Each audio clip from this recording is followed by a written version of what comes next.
The explosion should have killed Kapitan Lieutenant Ernst Vogel and his entire crew 340 feet below the frigid surface of the North Atlantic, but it didn't. At 0347 hours on March 2, 1943, U-boats U-221 had just fired a spread of 4 torpedoes at convoy ONS-166 when the British corvette HMS Snowflake appeared out of the darkness like an avenging ghost, her ASDIC pinging frantically as she charged toward the swirl of the U-boat's diving wake. Vogel had executed a perfect crash dive, taking his Type 7C submarine down to 110 meters in less than 40 seconds. And now he sat in the suffocating darkness of his control room, listening to the destroyer's screws growing louder, closer, more terrifying with each revolution. Every man aboard U-221 knew what was coming next. Depth charges. The first pattern of 6 charges hit the water directly above them with a sound like distant thunder. Vogel counted silently. 1 1,000, 2 1,000, 3 1,000, waiting for the crushing pressure wave that would crack his hull like an eggshell and send 44 men to a cold grave. The charges reached their preset depth of 100 meters. The hydrostatic pistols should have triggered. The 300 pounds of Torpex explosive in each canister should have detonated with enough force to rupture steel plates at 50 yards. But nothing happened. The charges tumbled past U-221 like dead weight, falling into the black abyss below, their detonators silent, their killing power wasted. Vogel's first watch officer turned to him in the red glow of the emergency lighting, his face a mask of confusion and desperate hope, and whispered the words that should have been impossible. Herr Kaleo, they're duds. On the surface, Lieutenant Commander Harold Simmons stood on the bridge of HMS Snowflake, his knuckles white on the rail, watching the ocean where his 6 depth charges had disappeared without a trace. No explosion, no debris field, no oil slick, no victory. Just the endless gray Atlantic swells and the knowledge that somewhere beneath him, a U-boat crew was laughing at his impotence. This was the 3rd time in 2 weeks. 3 perfect ASDIC contacts, 3 textbook depth charge attacks, 3 complete failures. Simmons was a 16-year Royal Navy veteran who had commanded escort vessels since 1940, and he knew his job. He knew his charges had been dropped at the correct depth. He knew the fusing was set properly. He knew everything the manual told him to know. And yet the U-boats kept surviving, kept hunting, kept killing. What Lieutenant Commander Simmons didn't know, what none of the Allied naval commanders knew in March 1943, was that their depth charges were failing at a catastrophic rate. The official Admiralty statistics, classified at the time and declassified only in 1973, revealed that between January and March 1943, British and Canadian depth charges experienced a malfunction rate of 67%. 2 out of every 3 charges dropped on German submarines failed to detonate. The North Atlantic was littered with thousands of dud depth charges, each one representing a missed kill, a convoy left vulnerable, merchant seamen sent to the bottom. And in Halifax, Nova Scotia, a 34-year-old civilian shipyard welder named Walter McKenzie was about to discover why. Walter McKenzie was not supposed to be anywhere near depth charges. His job at the Halifax shipyard was simple and repetitive. He welded steel plates on merchant ship hulls, working 12-hour shifts in a freezing warehouse that smelled of metal shavings and burnt flux. He had learned the trade in 1938 after a logging accident had shattered his left hand, leaving him with 3 working fingers and a desperate need for indoor employment. He was a quiet man, methodical, the kind of worker who kept his head down and his torch lit. But McKenzie had a peculiar habit that set him apart from the other welders. He was obsessed with how things worked. On February 28, 1943, McKenzie's foreman assigned him to an unusual task. A Royal Canadian Navy corvette, HMCS Dauphin, had limped into Halifax Harbor with severe storm damage to her stern depth charge racks. The racks needed to be cut away and replaced, and McKenzie was the man chosen to do it. As he torched through the twisted metal, he noticed something strange. The depth charges themselves, big drum-shaped canisters painted navy gray, were still loaded in the damaged racks. Normally, ordnance would be offloaded before welding work began. McKenzie mentioned this to the naval gunnery officer supervising the repair, a red-faced lieutenant junior grade named Perkins who looked barely old enough to shave. Perkins waved him off with irritation. "They're inert, McKenzie. Detonators aren't installed. Just work around them." But McKenzie couldn't stop looking at those charges. During his lunch break, while the other welders huddled around a barrel fire smoking cigarettes, McKenzie walked the length of HMCS Dauphin's depth charge rails and counted. 48 charges total. He climbed up onto the stern rack and examined one up close.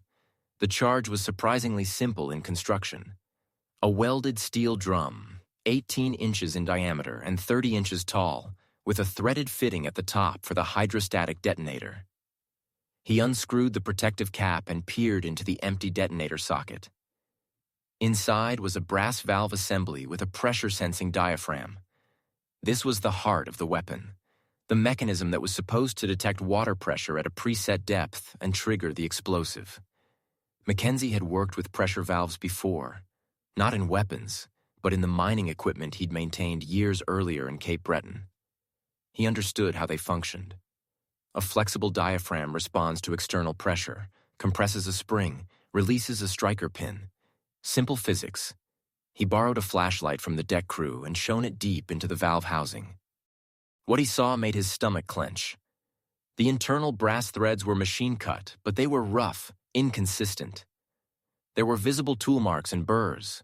More critically, the spring retention collar, the piece that held the striker spring in its loaded position, was secured by a single small bolt. The bolt was perhaps 8 millimeters in diameter, threaded through a soft brass housing. McKenzie had seen this kind of fastener fail 1,000 times in industrial applications. Brass was cheap. Brass was easy to machine. But brass was also soft, and under pressure, under vibration, brass threads stripped. He measured the bolt diameter with his calipers. 8.2 millimeters. He measured the thread pitch.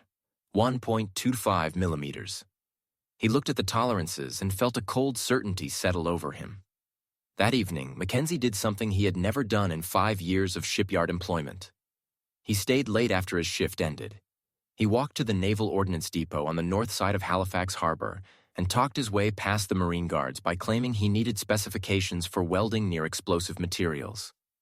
The depot's warrant officer, a grizzled master chief named Sullivan who had been handling ordnance since World War I, led McKenzie into a dimly lit storage room stacked floor to ceiling with wooden crates of depth charge components. Sullivan pulled out a Mark 7 hydrostatic detonator from a parts bin and handed it to McKenzie. "You worried about safety protocols? These things are built like watches. British engineering, best in the world." McKenzie turned the detonator over in his hands. It weighed about 4 pounds. The brass body gleamed under the warehouse lights. He unscrewed the base plate and looked inside. There it was again. The same small bolt securing the striker spring collar. The same soft brass threads. He looked at Sullivan and asked the question that would change the Battle of the Atlantic. "How many times does one of these get dropped before it's used?" Sullivan frowned. "Dropped?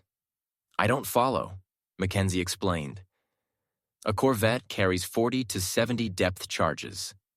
They're loaded at port, transported to sea, rolled down the racks, sometimes manually handled. Each charge weighs 420 pounds. Each detonator gets screwed in tight, then unscrewed for maintenance, then screwed back in. The threads undergo constant microstresses. The bolt vibrates. The collar loosens. If that retention bolt backs out even half a turn," McKenzie said quietly, "the spring loses tension. The striker can't build enough force to trigger the primer. You get a dud." Sullivan's face went white. He had been in ordnance for 23 years. He had personally supervised the loading of thousands of depth charges, and he had never once considered the cumulative effect of vibration on a retention bolt. McKenzie asked if he could take the detonator back to his workshop. Sullivan should have said no. This was classified military hardware, but Sullivan was also a man who had spent 2 decades watching ships sink and sailors die. and something in Mackenzie's quiet certainty made him nod.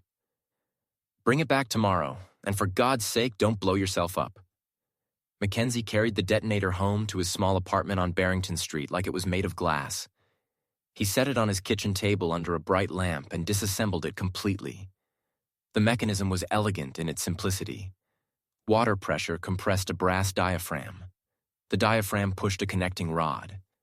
The rod released a spring-loaded striker. The striker hit a primer cap. The primer ignited the main charge. But the entire sequence depended on that striker spring maintaining its pre-loaded tension. If the retention bolt loosened, the spring relaxed. The striker would still release, but with insufficient velocity. The primer wouldn't ignite. The charge wouldn't detonate. It was a single-point failure in a weapon system that was supposed to be the Allies' most effective submarine killer. Mackenzie spent 3 hours that night testing his hypothesis.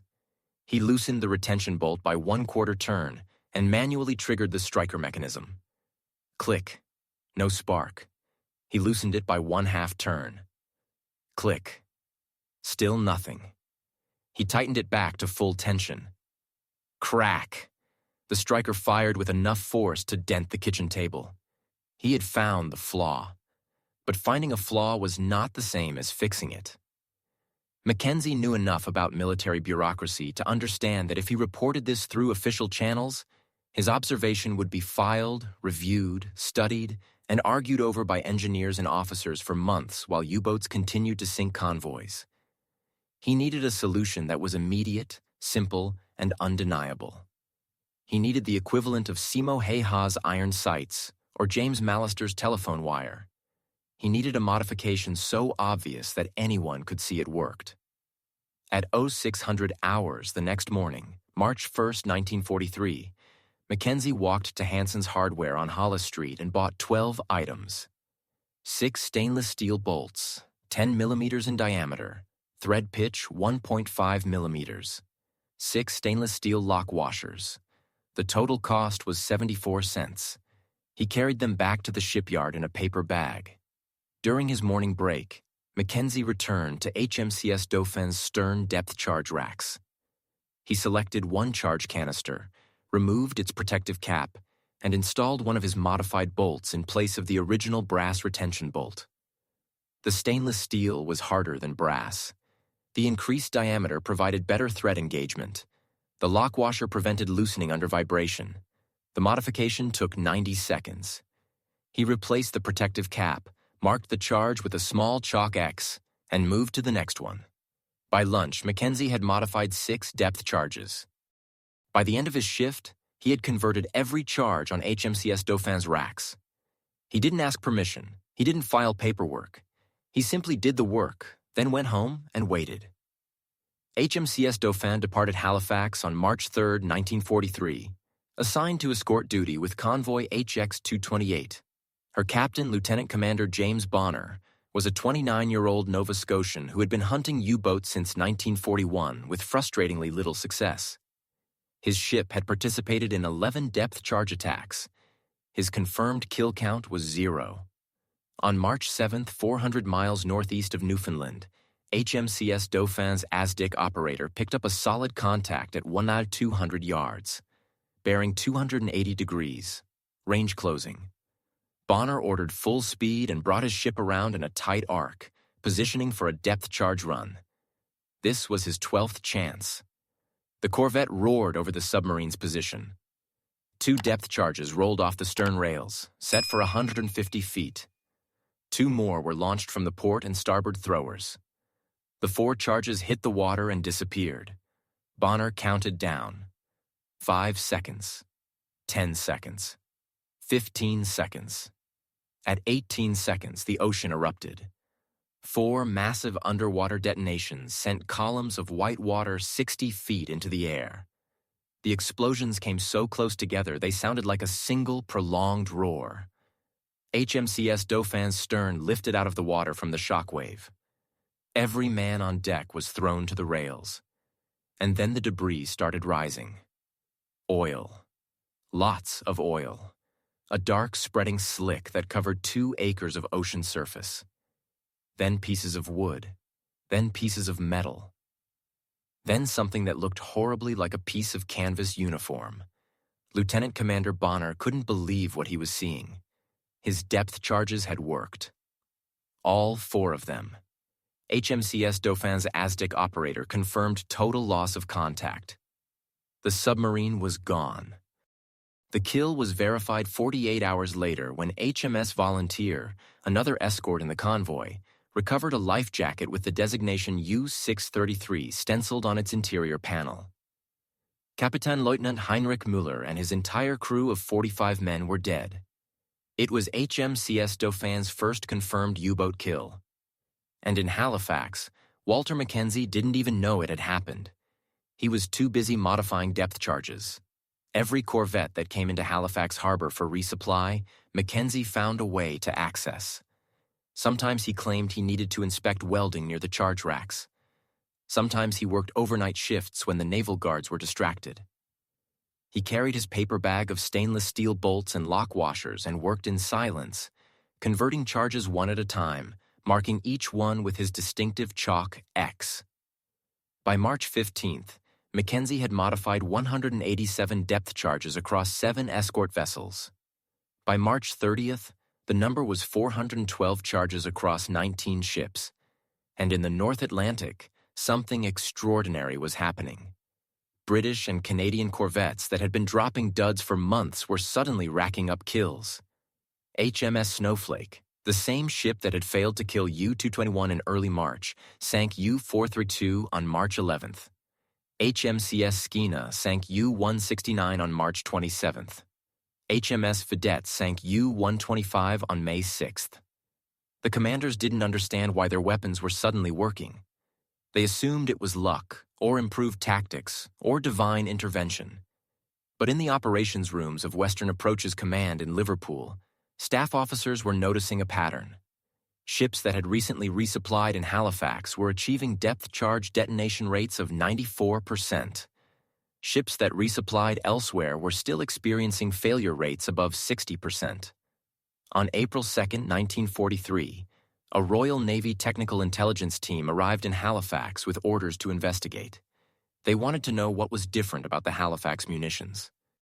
What they found was a civilian welder named Walter McKenzie, working the night shift, quietly converting depth charges 1 bolt at a time. The lead investigator, Commander Sir Anthony Reeves, a Cambridge-educated engineer who had designed torpedo systems before the war, should have been furious. McKenzie had tampered with classified ordnance without authorization. He had modified weapon systems without proper testing. He had violated about 24 regulations. Instead, Reeves did something remarkable.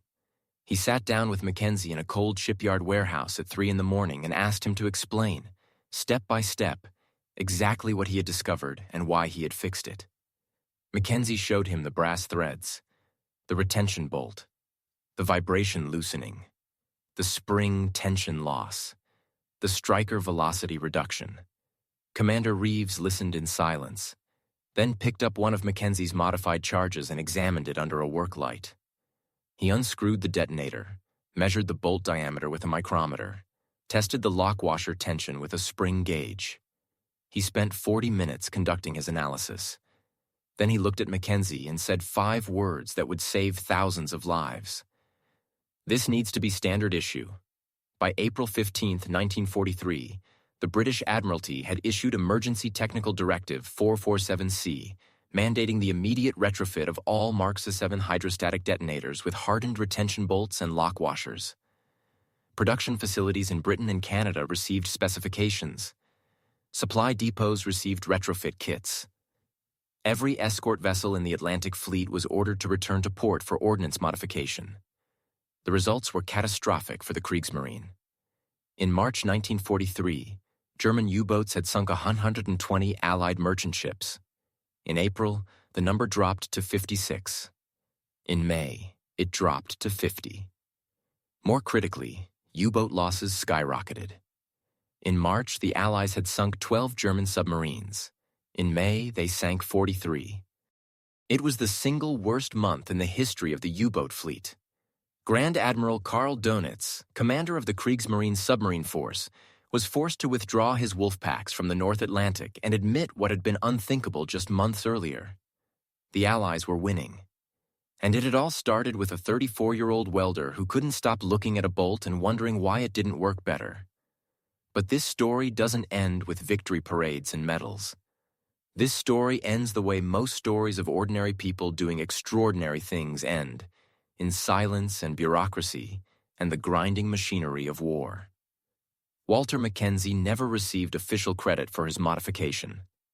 Commander Reeves wrote a classified report that praised McKenzie's observational acuity and practical engineering skill, but the report remained sealed for 30 years.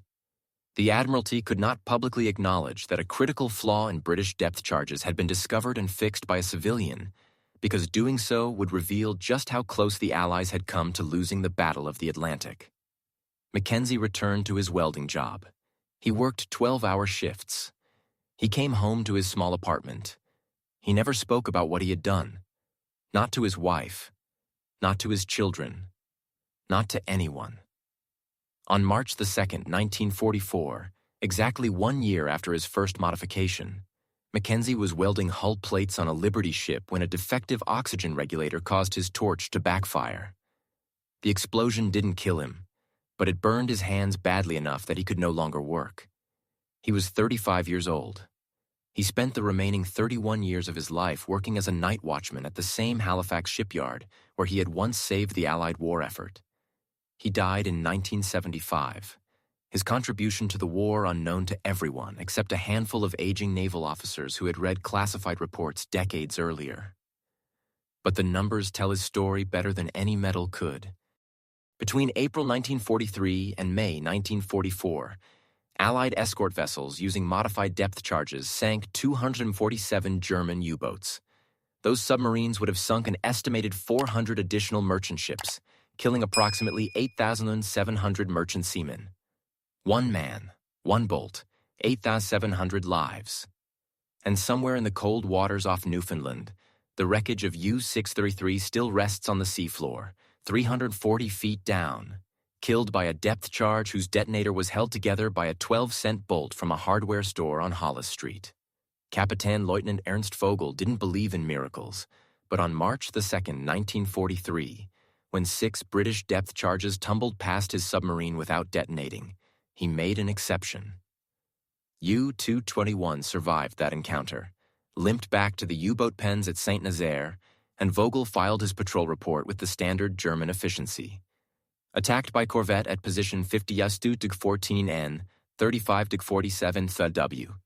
Enemy dropped 6 depth charges. All failed to detonate.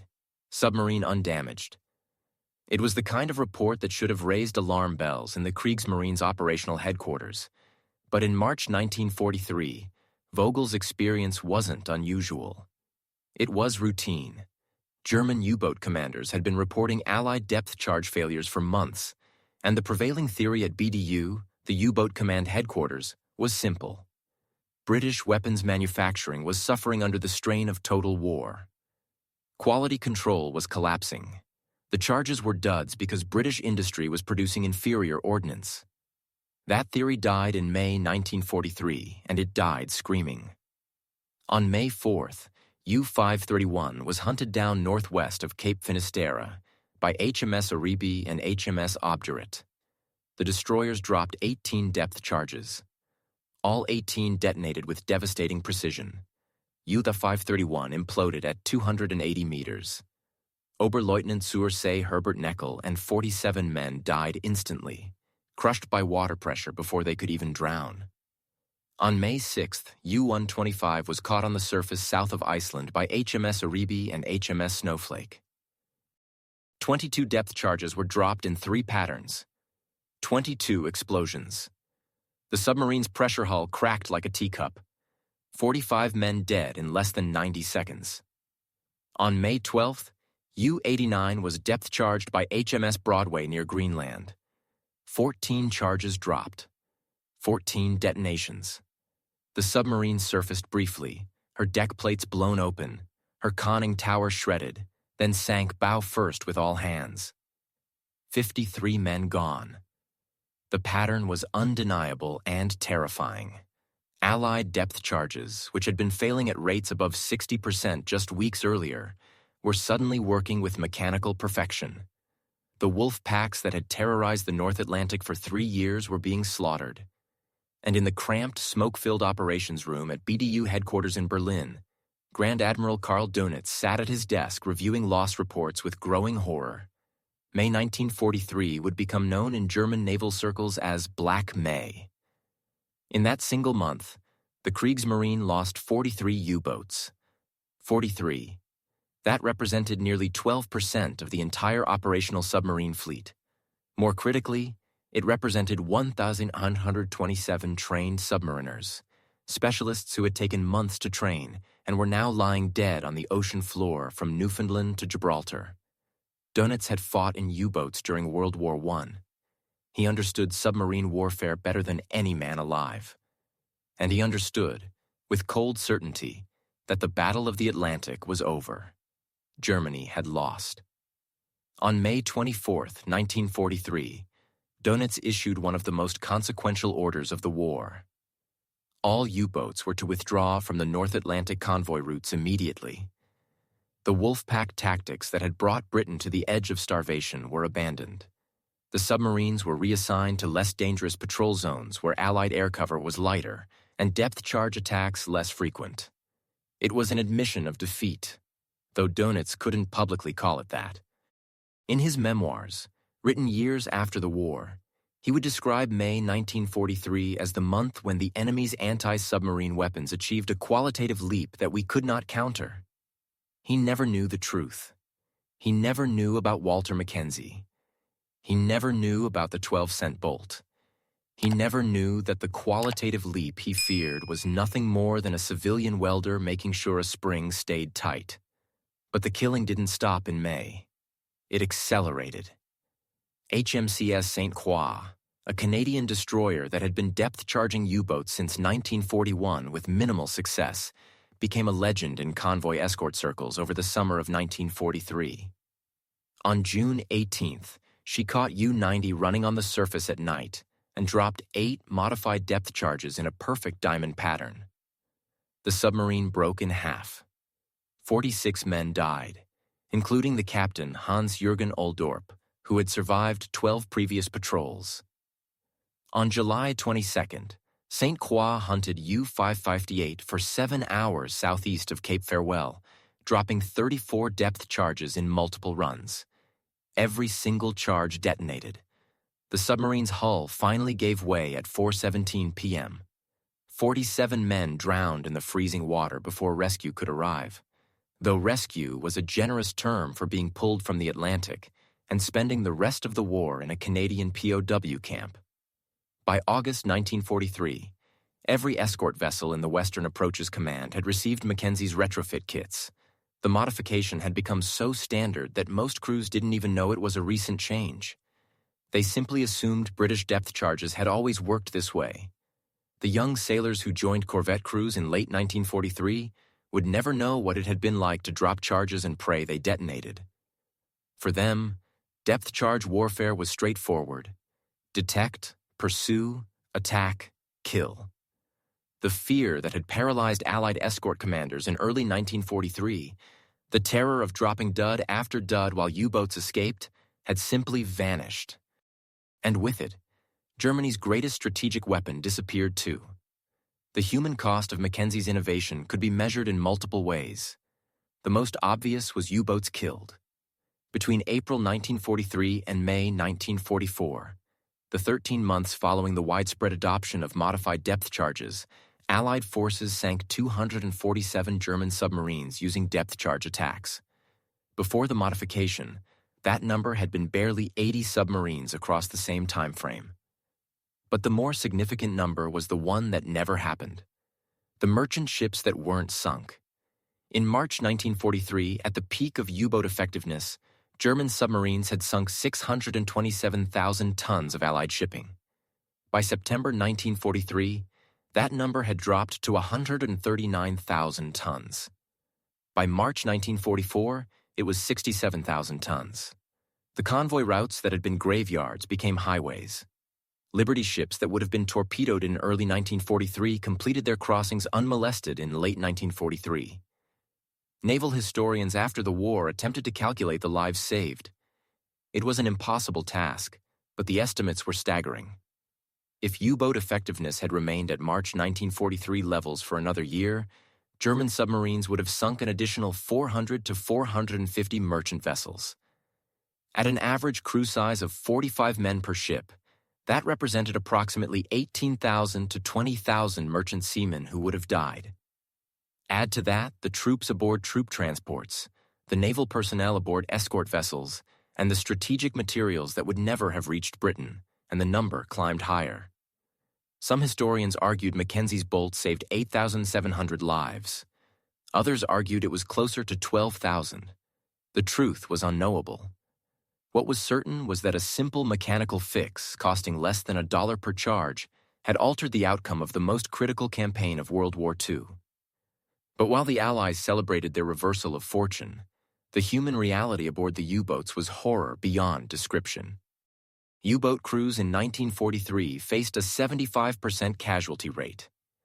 3 out of every 4 men who went to sea in a German submarine that year never came home. They died in explosions, drowned in flooded compartments, or were crushed by water pressure when their hulls imploded. The lucky ones died instantly. The unlucky ones survived the initial depth charge attack, trapped in a sinking submarine, listening to the hull groan and crack as the ocean slowly crushed them. One survivor, Horst Bredow, who escaped U-256 after a depth charge attack in October 1943, later described the sound of a submarine being destroyed as like being inside a church bell while someone hits it with a sledgehammer, except the bell is filling with water and you're drowning. The psychological impact on German submariners was catastrophic. In early 1943, U-boat volunteers had been eager, confident, proud to serve in what they believed was the elite force of the Kriegsmarine. By late 1943, commanders reported widespread panic, desertion attempts, and even cases of submariners deliberately sabotaging their own boats to avoid going to sea. The Wolfpack crews who had hunted Allied convoys with ruthless efficiency now viewed each patrol as a death sentence. And they were right. The odds of surviving a combat patrol in late 1943 were approximately 1 in 4. Young men who boarded U-boats in Hamburg or Kiel said goodbye to their families knowing they would probably never return.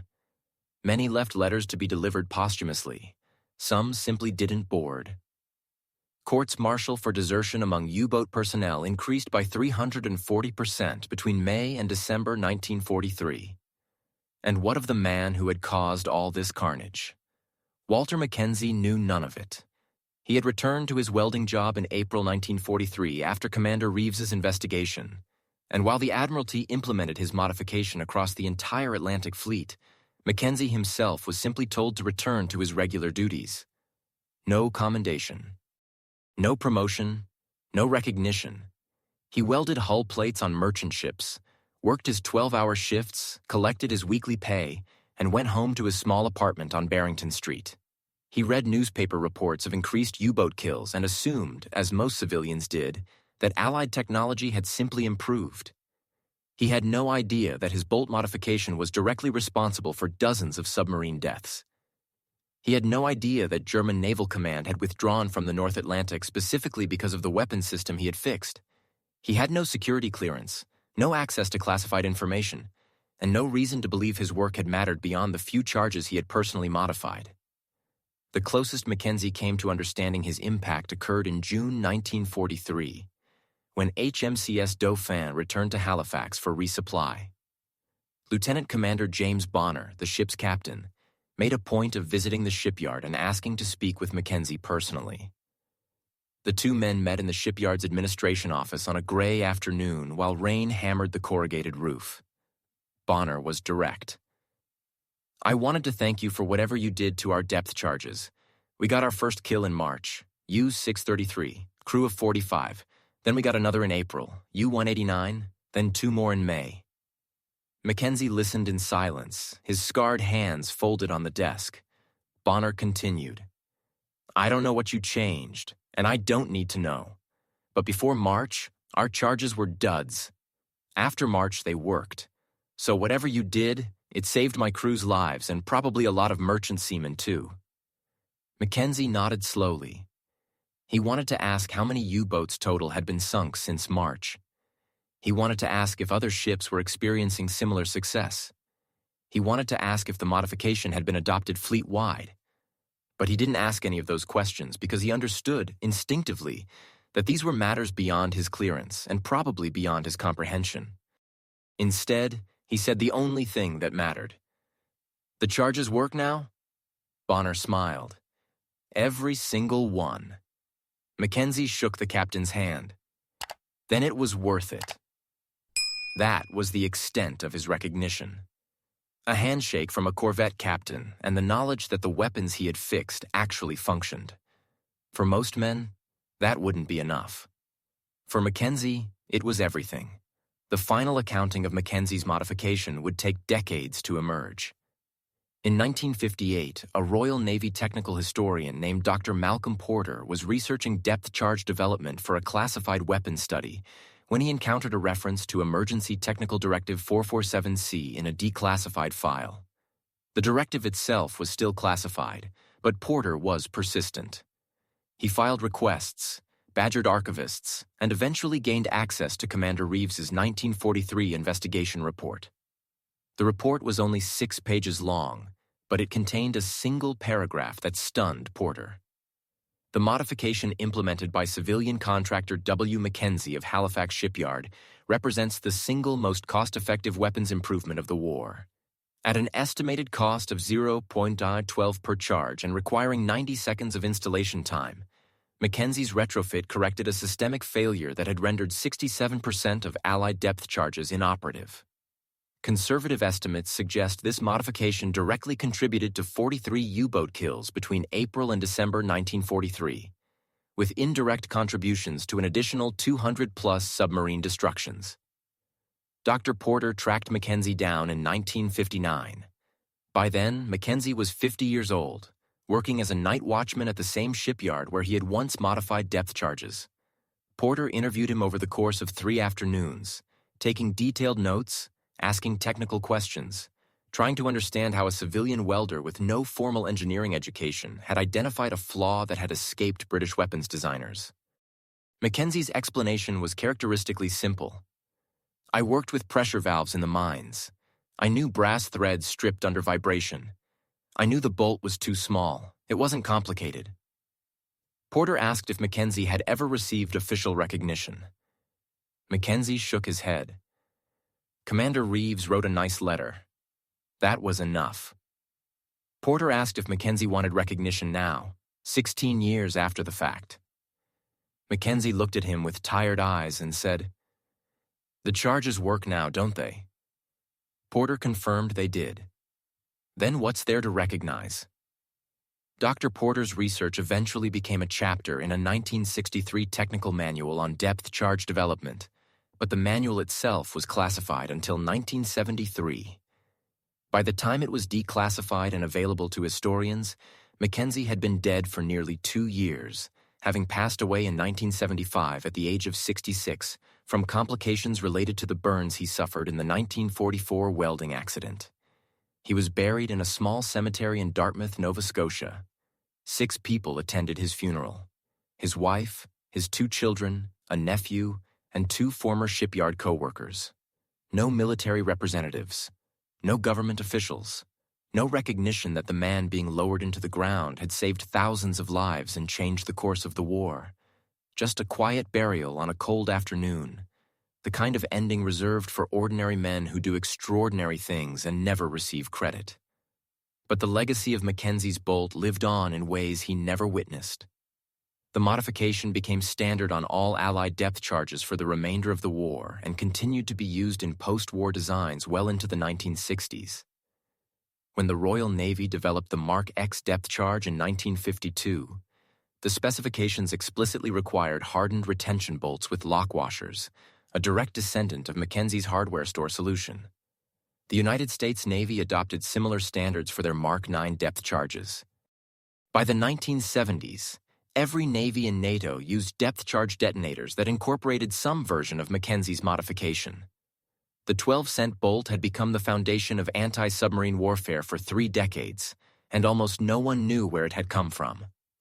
The final vindication of Mackenzie's work came in 1986, when the British government declassified nearly all World War II technical documents related to anti-submarine warfare. Naval historian Dr. Catherine Wells discovered Commander Reeves's original 1943 report and published an article titled "The Forgotten Modification: How One Civilian Changed the Battle of the Atlantic" in the Journal of Military History. The article sparked renewed interest in Mackenzie's story, leading to a series of follow-up investigations by researchers in Canada, Britain, and Germany. German naval archives confirmed that the sudden increase in depth charge effectiveness in May 1943 had been a primary factor in Dönitz's decision to withdraw from the North Atlantic. British naval records confirmed that Mackenzie's modification had been implemented on 2,147 depth charges across 147 escort vessels between March and June 1943.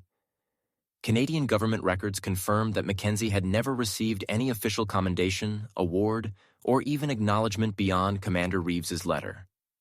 In 1989, the Canadian government posthumously awarded Walter McKenzie the Meritorious Service Cross for his contribution to the war effort. The medal was presented to his daughter, Margaret, who was 67 years old and had never known exactly what her father had done during the war. She accepted the medal at a small ceremony in Halifax and later told reporters, "Dad never talked about the war. He never talked about the shipyard. He just went to work every day and came home. I had no idea he'd saved anyone." The story made regional newspapers in Nova Scotia but received little attention elsewhere. It was 44 years after the war's end. The veterans were dying. The public had moved on. A civilian welder who fixed depth charges in 1943 was, in the grand sweep of history, a footnote. But footnotes matter. They're the details that explain how wars are actually won, not by generals in command posts or politicians making speeches, but by ordinary people who see problems and fix them. James McKenna saw slack in a control cable and fixed it with piano wire. Simo Heha saw glint from a scope and fixed it with iron sights. Walter McKenzie saw a loose bolt and fixed it with stainless steel. These were not acts of genius. They were acts of attention, of caring enough to notice what everyone else ignored. And those acts, multiplied across thousands of applications, saved tens of thousands of lives. The mathematics of war are brutal and precise. One bolt, modified correctly, secures one detonator. One detonator, functioning correctly, destroys one U-boat. One U-boat destroyed prevents the sinking of approximately 4 merchant ships over its operational lifetime. 4 merchant ships saved preserved the lives of 180 merchant seamen. Multiply that across 43 confirmed U-boat kills directly attributed to improved depth charge performance between April and December 1943, and you arrive at a number 7,740 lives. That's the conservative estimate. The broader estimate, accounting for indirect effects and strategic impact, reaches 12,000 lives. Either way, it's a staggering return on investment for 74 cents worth of hardware store bolts and the attention of one welder who couldn't stop wondering why things didn't work better. Walter McKenzie died in 1975, believing his contribution to the war had been minor, a small technical fix that helped a few ships. He never knew that German submariners in 1943 had feared Allied depth charges the way Allied tankers feared Tigers. He never knew that Dönitz had withdrawn from the North Atlantic specifically because the weapons Mackenzie fixed had become too effective. He never knew that historians would later describe the spring of 1943 as the turning point in the Battle of the Atlantic, the moment when Allied victory became inevitable. He was just a welder who noticed a problem and fixed it, then went back to work. And maybe that's exactly how it should be. Not every hero needs recognition. Some of them just need to know the job got done. On the wall of the Maritime Museum of the Atlantic in Halifax, there's a small plaque installed in 1990.